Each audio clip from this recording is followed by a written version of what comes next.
നമ്മുടെ കഴിമ്പറത്തുള്ള കാഞ്ഞിരപ്പള്ളി ജുമാ മസ്ജിദിലാണ് കേട്ടോ നമ്മളിപ്പോൾ എത്തിയിരിക്കുന്നത്. ഇന്നിവിടെ ആണ്ട് നേർച്ചയും ചന്ദനക്കൂടും ഒക്കെയാണ് കേട്ടോ. അപ്പോൾ അതിനാണ് നമ്മളിവിടെ എത്തിയിരിക്കുന്നത്. രാവിലെയൊക്കെ ഇവിടെ നല്ല തിരക്കായിരുന്നു. നമുക്ക് കാല് കുത്താനുള്ള സ്ഥലം പോലും ഉണ്ടായിരുന്നില്ല.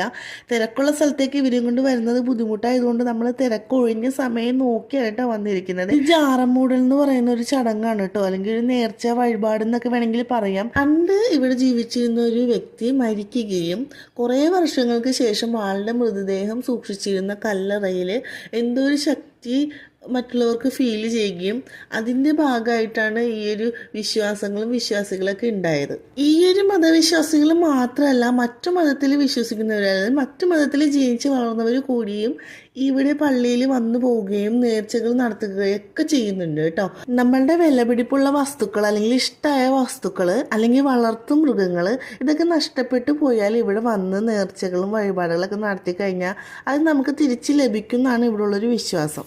ആ ഒരു വിശ്വാസം നിലനിൽക്കുന്നത് കൊണ്ടാണ് ഇവിടെ മറ്റു മതത്തിലുള്ളവർ കൂടി വരുന്നതും നേർച്ചകളെല്ലാം നടത്തുന്നതും. നമുക്ക് കാണുമ്പോൾ തന്നെ അത്ഭുതവും സന്തോഷമാണ് ഈ ഒരു കാഴ്ച കാണുന്നത്. പരസ്പരം സഹകരിക്കുന്നതെല്ലാം കാണുമ്പോൾ നമ്മളിവിടെ വന്നതിന് ശേഷം ഇതുവഴി പോകുമ്പോഴെല്ലാം പറയുമായിരുന്നു, എന്തായാലും ചന്ദനക്കുടത്തിന് വരണം, ഇവരെ ഒന്ന് ജാറം മൂടിക്കണം എന്നൊരു ആഗ്രഹമായിരുന്നു. അപ്പോൾ ആ ആഗ്രഹമാണ് നമ്മളിപ്പോൾ നിറവേറ്റിയിരിക്കുന്നത്. അപ്പോൾ ഇത് ജാറം മൂടി ഇറങ്ങിക്കഴിഞ്ഞപ്പോഴേക്കും നേർച്ചകളൊക്കെ തരികയാണ് കേട്ടോ. അതേ കുഞ്ഞിപ്പഴം എന്ന് പറഞ്ഞ് കുഞ്ഞിപ്പഴം കൊടുത്താണ് കേട്ടോ അവൾക്ക്. അപ്പം നമ്മുടെ പൊതിയിലാണ് നേർച്ചയുള്ളത്. എന്താണെന്നുള്ളത് ഞാൻ ലോങ് വീഡിയോയിൽ ഇട്ടിട്ടുണ്ട് കേട്ടോ. അങ്ങനെ ജാറം മൂടിലൊക്കെ കഴിഞ്ഞ് പുറത്തേക്ക് ഇറങ്ങിയപ്പോൾ ഒരു പ്രത്യേകതരം ഫീലിങ്സ് ആയിരുന്നു കേട്ടോ മനസ്സിന്. നേർച്ചയൊക്കെ ഇട്ട് നമ്മൾ പിന്നെ തറവാട്ടിലേക്കാണ് പോയത്.